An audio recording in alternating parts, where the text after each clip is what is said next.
Alright, we are live once again. We are live.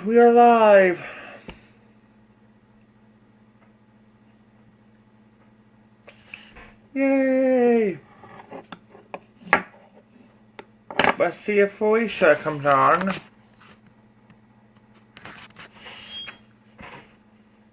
We're going to do a live pro-life interview with Feleica, and she is on. I think she is. Yes, she is.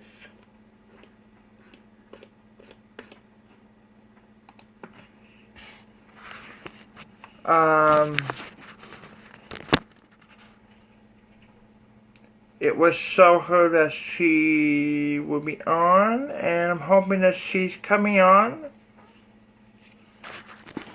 Lisa wants to join my broadcast. Amen.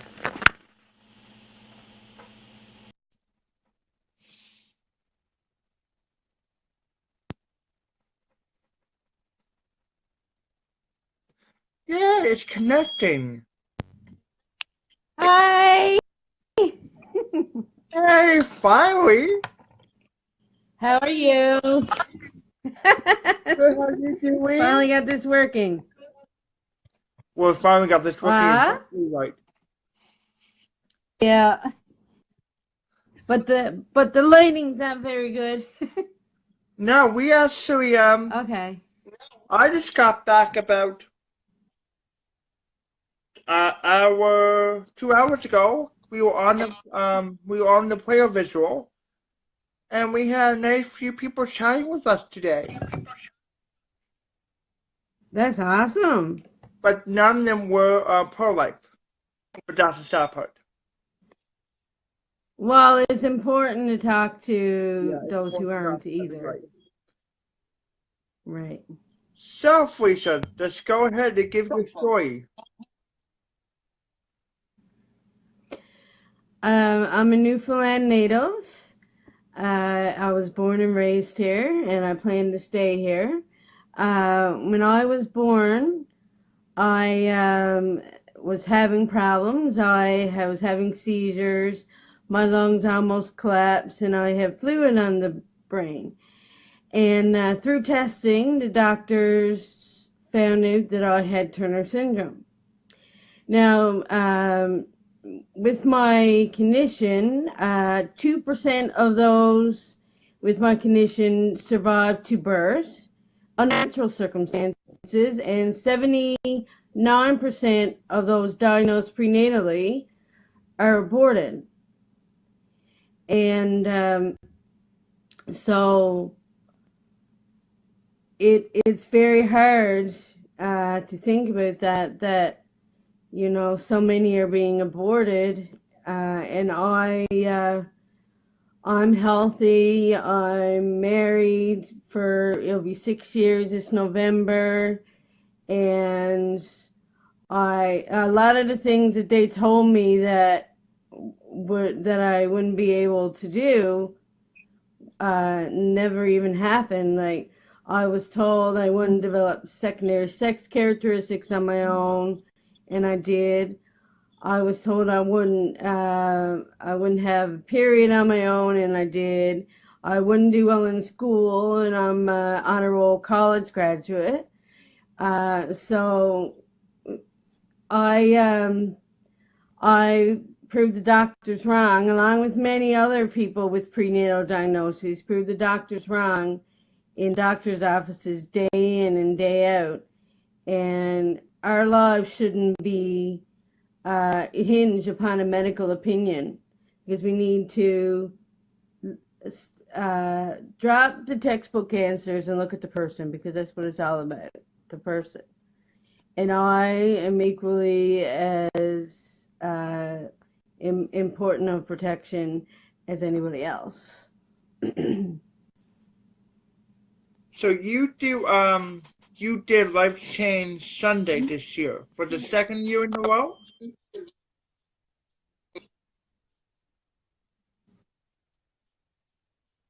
Second year, yeah. Yeah, this would be your second year. I figure it would be your second year. Say that again? I figure it will be your second year. Because you only joined us about Yes, yeah, we did it two and a last half year. years ago. Yes.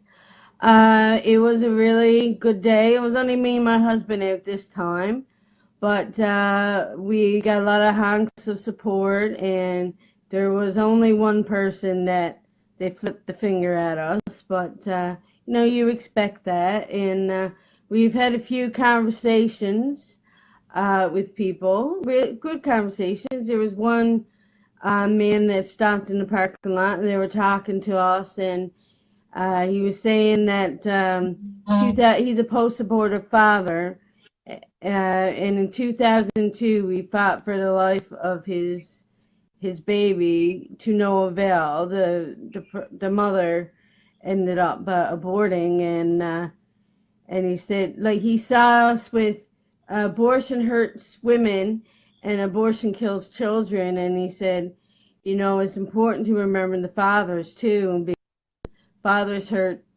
just as much. So the next time we're out with our sons, we plan to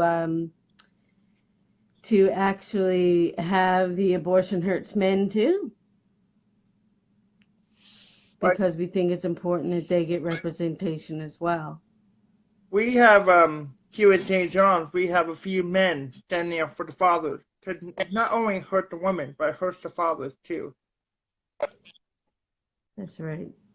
So we need That's an right. important role in this for men as well, not only for women because they give birth. Of course, that's the major part, but it's the most important part is the fathers too, because the fathers play a big role in this.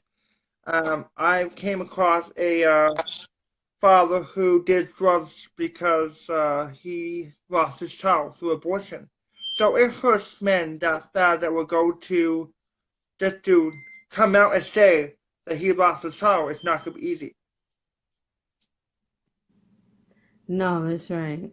And that's And so many men are silenced because they feel that they're told that they don't have a right to speak out, and they feel so helpless. And I think that's really sad, because we need to empower men to speak out and up for their children, because they do have a voice and they can make their voice heard. They don't have to be silenced by the feminist movement that is against men, and that, like, I call it pussy hat feminism. That's what it is. Like the the women's march in the U.S. and a few places in Canada had it too. I would basically call it pussy hat feminism, because it was basically again for abortion rights, and men bashing. And it's really sad that women and the pro abort movement, they're basically saying, if you're they got this movement called bro choice, so men that support abortion, and it's really sad that they applaud these men, but try to silence the men that want to speak up for their unborn children. you mentioned about the March for Life, the Woman March for Life. It happened in Canada. It did happen in St. John's. We did have one The planned. women's march. Yeah, so I wasn't going to it. We heard about it, and me, Colette, and a few others were thinking about going, but instead we just let them alone because it's no good going after them. They have to want to know more because it's been That's a right. really tough year. Last year we had the buffer zone in because a lot of lives were created, and we don't want this to be used as another lie that we go down there and talk them out of it. It's been devastating. Yes, but you guys wouldn't have been able to go down there anyway, because they got snowed out. There was a huge snowstorm, so they marched online apparently. Yeah, it's a good They thing. got snowed out. It's a good thing. And talk about what's going on Saturday 28th. Cause I know there's a lot of people on my Facebook and around this one, and it's going to be happening with that conference. Okay, I'll pull that up. Just 1 second there now. I gotta pull that up. There's a conference in Marystown with Marjorie Hines is hosting at the hotel there in Marystown. It's going right across Canada. And it's for how you pronounce it. I can't. You say it more better than I do. Yeah. Let me speak about that. Just 1 second there now. Okay, I'm just gotta pull it up. It's it's not going on across. Yeah, it's going on across Canada. Like they actually have it in Toronto, Yeah. where you can attend it in person. But Newfoundland, along with other provinces, are doing a simulcast with them. It's the Euthanasia Prevention Coalition. Is putting it off. It's the 2017 National Euthanasia Symposium, and it's happening Saturday, October the 28th. And there will be a bunch of speakers, some of them doctors. There is going to be Amy Hasbrook. She's the president of the Euthanasia Prevention Coalition, and Taylor Hatt of Not Dead Yet. They're going to be talking about the federal debate on expanding the euthanasia in Canada, which is very important because expansion is very dangerous, especially when it comes to like with mental illness and stuff, because I think that it would be more damaging to the mental health system to say to people that don't feel like they want to be here, that oh, here you go, here is a chance that you can kill yourself with doctor's help, and that's really sad because we should be helping them live, not helping them die. And there's physicians' conscience rights. Dr. Ramona Cothello, she's a doctor, and there's going to be another one, Dr. Comrade. He's a professor and psychiatrist. He's going to be talking about opposing euthanasia for psychiatric reasons. There's going to be Kevin Dunn, the euthanasia deception. He's going to be talking about that documentary for social change. And I think that's going to be talking about the what happened in the Northern Peninsula with assisted suicide, bullying by that doctor. Yeah. And there's going to be Dr. Abernathy, end-of-life policy researcher. She's going to be talking about the analysis of the campaigns to legalize assisted suicide in the U.S. So she's from the U.S., so it's going to give you a little bit of background there, because it's only recently been going on here in Canada since last year, but it's been going on in the U.S. for longer. There's Jen Rons. She's an author of Entangled 1 and 2. She's going to be talking about why she is opposed to euthanasia, and it's a personal testimony.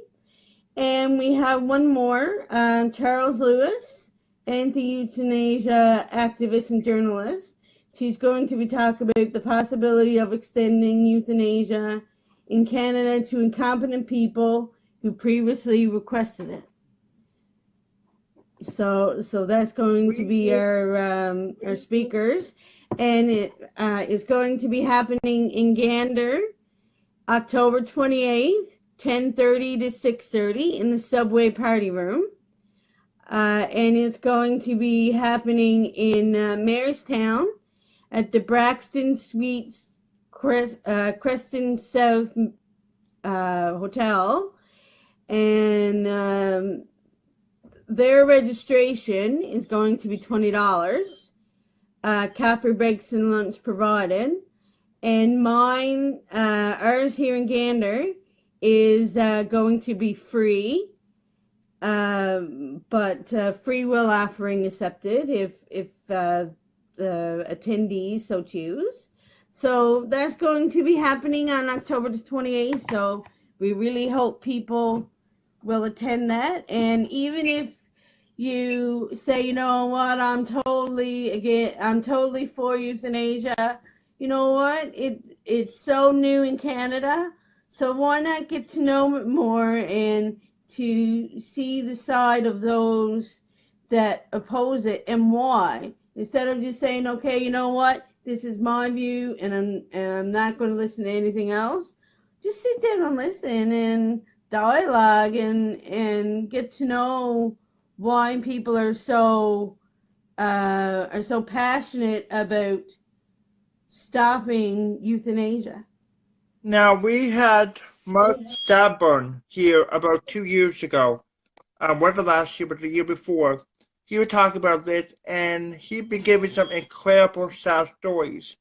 It was just like there was one guy in Spain who wanted to have that assisted suicide because he was going blind.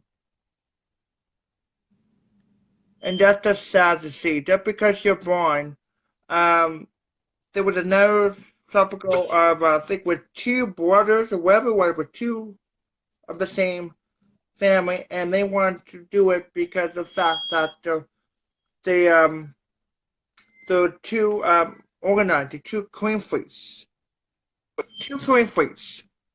they wanted to kill them over that. They wanted to die over that because they're just too clean. Wow. This is going crazy. I mean, just over being blind, it's just like, yes, you may be blind, but there is ways of doing it. There's a guide dog, there's home care people, there's plenty of resources that we can actually find to help them.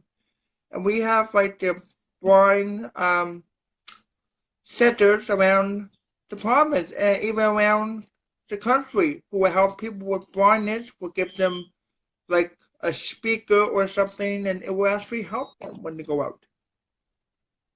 That's right. That's right. And if people really understood the resources that are around, especially in end of life care, in regards to helping with pain and all of the things around that, if people actually understood end of life care more, they would realize that you don't have to be in pain when you go, and you can be helped live your life to the best of your ability, and not in your life early. You can get help with pain and those things, instead of in desperation saying, you know what, no, I want the doctor to kill me. Yeah, it's been really sad to see. And just give us a little quick update. I know you were around the area. What happened in Gander? Yeah. Were you able to go to it? Yeah. No, I wasn't able to go to it this year, unfortunately, but I've been hearing a lot of great, it was a great turnout, and it's probably just about over now, or, yeah, I think it's over around, on Sundays, it's over around 3:30, so everybody's probably heading back to their residences now. Yeah, they were done at 12:30. They were done at 12:30. What? Okay. Yeah, well, either way, I've been hearing that, I haven't heard any personal stories, but I've heard that that it's really great, and people are getting a lot out of it, and God is moving in mighty ways. There've been 4,000 youth out there. 4,000 youth went to that center. I mean, the It's Lord got them on amazing. fire. It has to be. It has to be to get Lord bring them in all one time. 4,000 for the whole weekend. I know. Right? They're gonna be I pro-lifers. know. I declared all weekend that those youth will be pro-lifers wherever they go. Say that again? I declared it all weekend that they will be pro-life. They will stand for pro-life. They will stand with us outside when we do our prayer visuals, and we will see more of youth coming in. That's my prayer as well. It's been That's my prayer as well. it's been awesome, It has been. It has and been. also we that you know that I'm moving, so it's a good time to do it now, as such. That's right. I'm really happy that I've got a chance to speak with you. And so we just and let's give you a quick update. Pastor had a beautiful wedding. Ah, I'm telling you, I saw pictures. oh, I know. I just cried. I almost cried in the wedding. It was that beautiful. Just like we were 10 minutes late starting, and me and a few others was looking at Patrick, going, Patrick, did she dish you on the stand on the altar? Patrick goes, no, she's just leaving the hotel now. Oh wow. So my poor Patrick, he was getting nervous. um, He was getting nervous though. Chad, do you want to address Chris Cox? He said Go right something ahead. there at the bottom. No, no, I would like you to address him. What do you mean? Read what he said. Oh, yeah, our internet, guys, our internet is not good. We're having some problems, and I do know that you freeze up from time to time, but it's nothing. Um, when me and a few others were waiting, we were 10 minutes late to start the wedding. And, No, Chad. yeah, Chris Cox said something on our I know. video that we're doing right now. He said, why is it that most untalented people are allowed to speak publicly? They do not help the cause. Well, Chris, I know that you probably are watching, but we do help cause. We do help it in a way that prayer is always the way to go. With Felicia and I do And we Felicia and I do a lot of praying. We do a lot of standing. We make the public knowing, and it does help. Go ahead. and Chris, I'm an honor roll college graduate, so I think I'm more intelligent than you give me credit for. Just because I'm pro life does not mean that I'm not intelligent enough. Because I have done a lot of research and I know my stuff in regards to human development. And don't discredit me because I'm pro life. Because, like I said, I'm an honor roll college graduate. I do my research, and that's why I took the pro life stand. Because the pro life stand is the most credible one because they go on science, and pro choice is more anti science because if you really look at human development from conception, that child is a human being. Different, it don't have the same the full genes of the mother, don't have the full genes of the father. It is combined and it's a unique human being. And if you go through the development, they are just as human as you or I. Just because they're in the womb doesn't mean that they shouldn't have any rights. So I think you should you should not not discredit us because of the fact that we're pro-life and say, oh, their view is hogwash. Actually get to know why we view the way we view, and actually get to know the science behind of why we're pro-life. And then I think you might have a different view. Well, you can, Chris, you can also go to 40daysforlife.com or abortionprocedures.com. That's where you'll find most of the information on why we're doing the 40 days and why we are giving the address as abortionprocedures.com, because we know that it shows life after conception. It also shows the full term from term 1 to term 3, and it also shows that it's real life humans. We have made reports that some of the abortions have already just realized they have killed a human being. They've been doing it for a long time. I know one abortion who was killing a child, and he kept on doing it for quite some time. But when his child, his own human being, died in the car accident, he realized he has nothing, and he's killing more people. So God has woken him up. That's Dr. Anthony Levantino. That is a guy that did the abortionprocedures.com. Yes. He's performed over 1,000 abortions, and he knows his stuff. He really does know his stuff. And so I mean, if you, I mean, there's people that's trying to discredit him, but he's an abortionist. He's the one that did the procedures. So are you going to just discredit a doctor because they're pro-life? Like, it's ridiculous. Yeah, it is.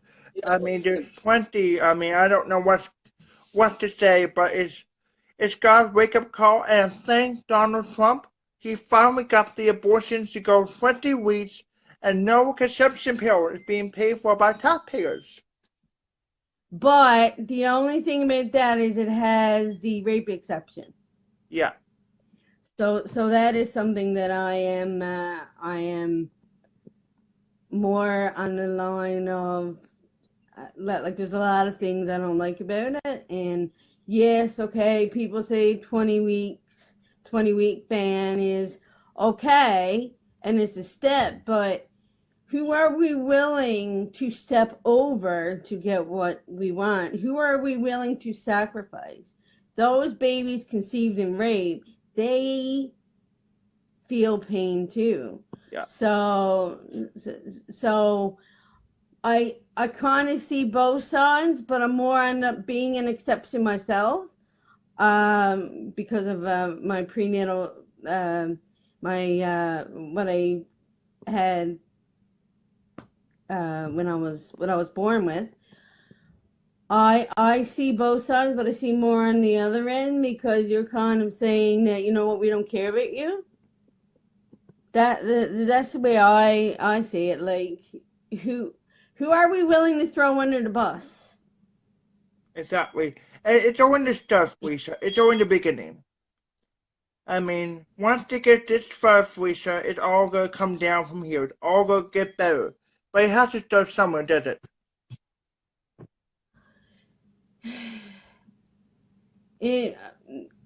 I find that the exceptions are thrown under the bus in legislation a lot. Like, not just this legislation, but the heartbeat bill. There's a whole bunch of things, like, if you look down in history, Yeah. and the rape exception and the fetal anomaly exception are always thrown in there. And, are we going to back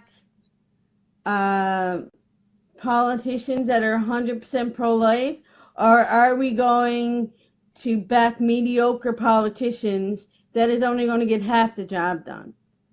Because if we keep backing people that politicians that are willing to throw exceptions under the bus, we're never going to get the exceptions protected. No. If we do that. And I can see your point there. I can see your point. So that's all you want to say? Yes. Well, this is Feleica, and I actually wanted to talk about this just for a few more minutes. Save Life One, um, was doing their tour in Israel, not in Israel, in Ireland, and I really, yeah. it was powerful. It was powerful. And when I saw her video, she came up and saying to people that to the protesters, of course, the pro-choice, actually came and canceled her events. A couple of them were canceled, but she also, I like how she responded. It's saying thank you for making us more aware of what's going on. Have you seen that video? Yeah, I have to say she did a yeah. good job because out of that video, Rebecca go ahead. Rebecca Keesling, she's very powerful, and so are the other. There was two mothers from rape that spoke, and a post-abortive mother from rape. I think it was either one or two mothers from rape. I think it was two mothers from rape, one post-abortive woman from rape, and Rebecca, who was conceived in rape. She's been They gave awesome. powerful testimonies in Ireland. They've been awesome. I've been watching, and even the mummy actives. She's really good. I have to say, she's really pro-life. Who'd you say? Elizabeth, the mummy active. Oh, the activist mommy. I call her the mummy active. She calls herself the mummy actives, but it's active mummies. Yeah, the activist mommy. I thought it was the mummy active because she's a mummy and she's active. But it can be either way, right? But she's been really on the lines of pro-life as well, where she really stands very strong on that subject. Yes. And one final word for the Canadians, we have a picture I got on my Facebook and Quek got on hers. We have Brad Tosh this Thanksgiving weekend. He was just out on Saturday morning, and he said choose life. He was one of the prayer visuals this weekend. Yeah, I noticed that picture. I'm like, we have Rachel is fighting for pro-life. I'm surprised Rachel is standing. She is a liberal with Justin Trudeau. Oh. So this is a real pro-life. Rachel is trying to get the liberals to become pro-life. What do you think about that?